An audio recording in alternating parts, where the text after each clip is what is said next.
رب رکھا پنجابی میں کھاتی ہے ضرور کیوں نہیں.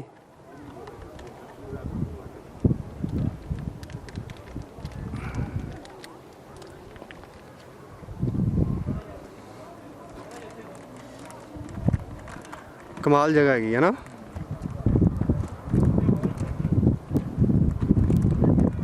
چلو آئیو.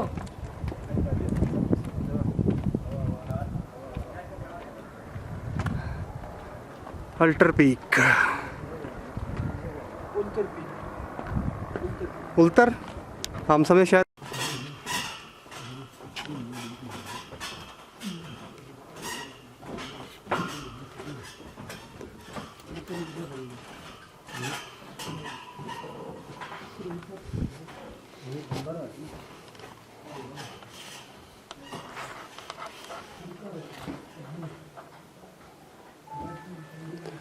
تو یہ نقشہ پرانا. جی عزیز مہمانوں، آپ محافظ خانے میں ہیں اس وقت، اور یہاں پہ 2-4 لباس کے نمونے رکھے گئی ہیں. وہاں دیوار کے ساتھ سب سے آخر والی چوغے میں امیران ہند کی بیگمات کا ایک چوغا ہے، خواتین جو پہنتی تھیں. اس کے ساتھ یہ نوابوں کا ایک چوغا ہے دوسرا. تیسرا جو ہے یہ عام زمیندار خواتین کا لباس کا نمونہ ہے. اور چوتھا جو یہ پھر زمیندار مردوں کا لباس ہے جو سردیوں کے موسم میں اس طرح کے لمبے چوغے پہنتے تھے. اب بھی یہاں آج کل ہند نگر گلگت میں کافی لوگ اب بھی یہی چوغے پہنتے ہیں. تو اس زمانے میں یہ بھائی نے کسی نے پوچھا تھا نقشوں کے بارے میں. یہ 13ویں صدی کے نقشہ کا ایک پرنٹ ہے جو کہ لاطینی زبان میں ہے. اس زمانے میں یورپ میں بھی عیسائی مذہب کا بڑا شدید رجحان تھا، تو وہ بھی اپنے مذہبی عقیدے کی وجہ سے یروشلم کو، جہاں پہ عیسیٰ علیہ السلام کی پیدائش ہوئی ہے، اس کو دنیا کا مرکز تصور کرتے تھے. تو اس نقشے میں انہوں نے یروشلم کو نشاندہی کی ہے فلسطین میں. ساتھ جو ہے 1550 عیسوی کا نقشہ ہے جو کہ فرانس والوں نے بنائی ہے. اس میں اس نقشے کی نسبت اس میں زیادہ درستی ہے. اور آخری جو نقشہ ہے وہ جو نقشہ ہے وہ 1895 کا ہے، جس میں روس اور انگریزوں نے یہ معاہدہ کیا کہ ہم حمزہ سے آگے نہیں بڑھیں گے اور آپ شمالی افغانستان سے آگے نہیں آئیں گے. تو ان کے درمیان ایک معاہدہ ہوا تھا جس کے حساب سے وہ نقشہ بن گیا تھا. چھوٹی چھوٹی ان میں قدیم زمانے میں جو بندوقیں ہوتی تھیں ان کی گولیاں وغیرہ رکھی جاتی تھیں اور بارود بھی رکھا جاتا تھا. تو یہ اس مقصد کے لیے کھانے استعمال ہوتی تھی زیادہ تر. اب میں آپ کو آگے لے چلتا ہوں. دروازہ کافی مختصر سا ہے، وہاں سے گزرتے ہوئے آپ نے دھیان رکھنا ہے اس طرح کا خاص کر.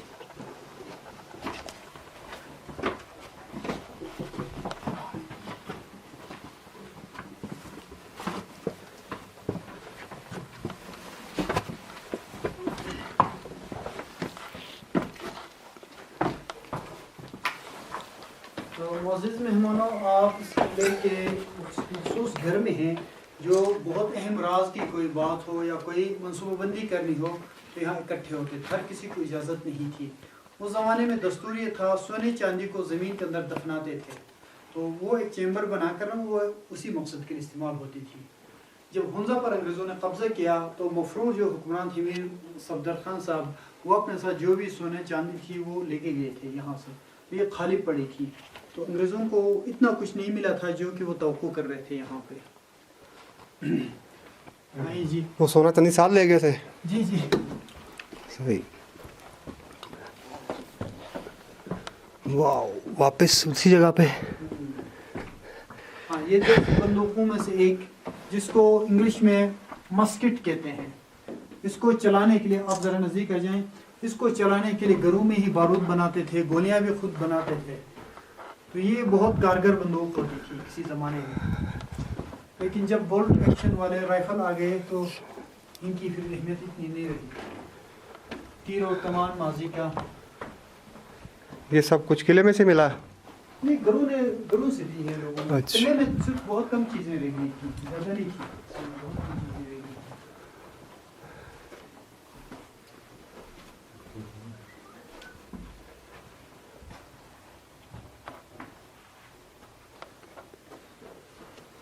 اندر کوئی خاص مہمانوں کے لیے آپ کو باورچی خانہ دکھانا ہے. ہلو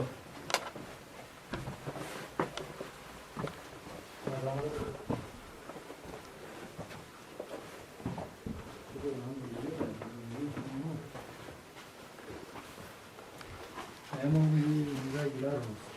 مہمان یہ قلعے کا باورچی خانہ ہے. یہاں پہ کھانا تیار ہوتا تھا. تانبے پیتل اور پتھر کے برتن بھی ہیں. اور یہ ہاون دستے ہیں جن میں اخروٹ بادام وغیرہ کوٹے جاتے تھے قدموں کے لیے. ماضی میں آپ کو جیسا کہ علم ہے کوکنگ آئل ڈالڈا نہیں ہوا کرتا تھا تو لوگ گھروں میں ہی ان باداموں سے اخروٹ سے تیل نکال کے وہ غذائی تیار کرتے تھے. آگے دیوار کے ساتھ صندوق ہے جس میں آٹا رکھی جاتی تھی. ہر گھر میں 4-5 بندے مل کر کھانا کھاتے تھے ایک ہی برتن میں. اس طرح سے دیوار کے پیچھے وہاں پر بھی اور یہاں پر بھی چھوٹے اسٹور بنی ہیں جن میں سبزیاں وغیرہ رکھی جاتی تھی. یہ جو بخار لٹکی ہوئی ہے یہ کیا چیز ہے؟ وہ آگ جلانے کے لیے پمپنگ کے لیے نا کہ پھونکنی ہے. لوہار زیادہ استعمال کرتے تھے اس کو. اور اس طرح سے یہ جناب یہ کدو کے شیلز ہیں کھول ہیں جن میں پانی رکھی جاتی تھی. اس کے ساتھ جو لکڑی کا لمبا سا برتن ہے وہ مدانی ہے لسی بنانے کے لیے استعمال ہو کرتا تھا. اور یہ جو دیگ کے ساتھ چیز پڑی فرائی پین ہے جی یہ جو دیگ کے ساتھ چیز پڑی یہ کدو کے شیل ہے. جی جی جی جی ہاں وہ جو ہے دانی ہے. صحیح. ہاں اوپر چلتے ہیں وہ سر کا ذرا دھیان رکھنا.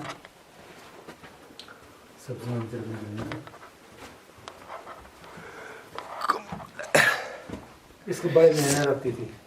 اس گھر کا بڑا مہمان وہ ہوتا تھا روشنی کے لیے. حکومت کرتا تھا یہ آدمی کوئی مذاق نہیں.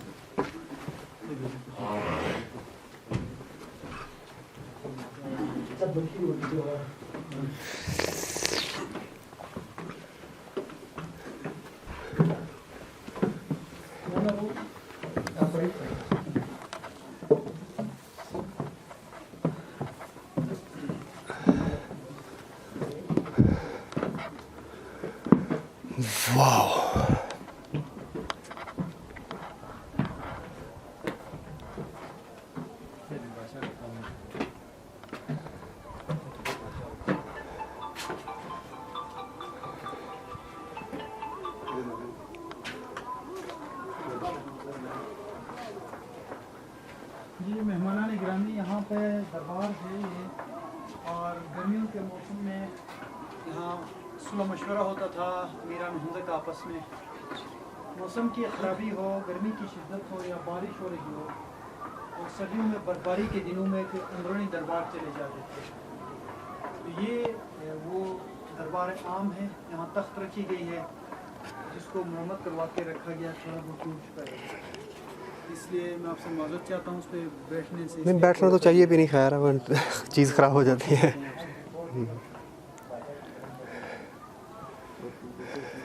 یہ گارڈ روم آپ کہاں سے تشریف لائے ہیں؟ پہلی مرتبہ آئے ہیں یا پہلی بھی آ چکے ہیں؟ نظر آ رہے ہیں یہ پہاڑی جنگلی بیڑو ہے بکرا نہیں ہے.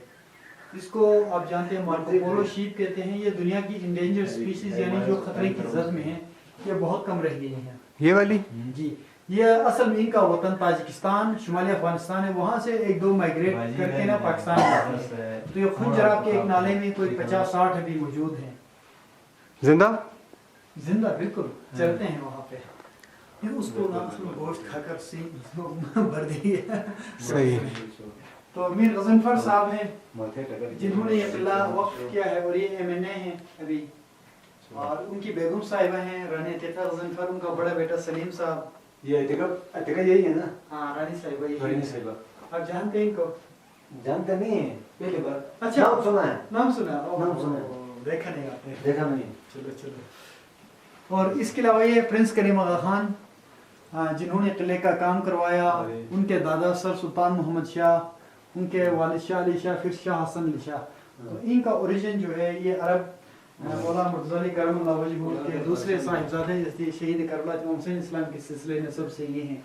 یہ واقع کربلا کے بعد ہجرت کر کے شام گئے. شام سے پھر مصر گئے. مصر سے پھر ایران چلے گئے. ایران سے افغانستان آئے. 19ویں صدی میں قندھار میں کچھ وقت رہے اور پھر انگریزوں کے زمانے میں یہ ہندوستان آئے. پاکستان بننے کے بعد یہ واپس یورپ چلے گئے.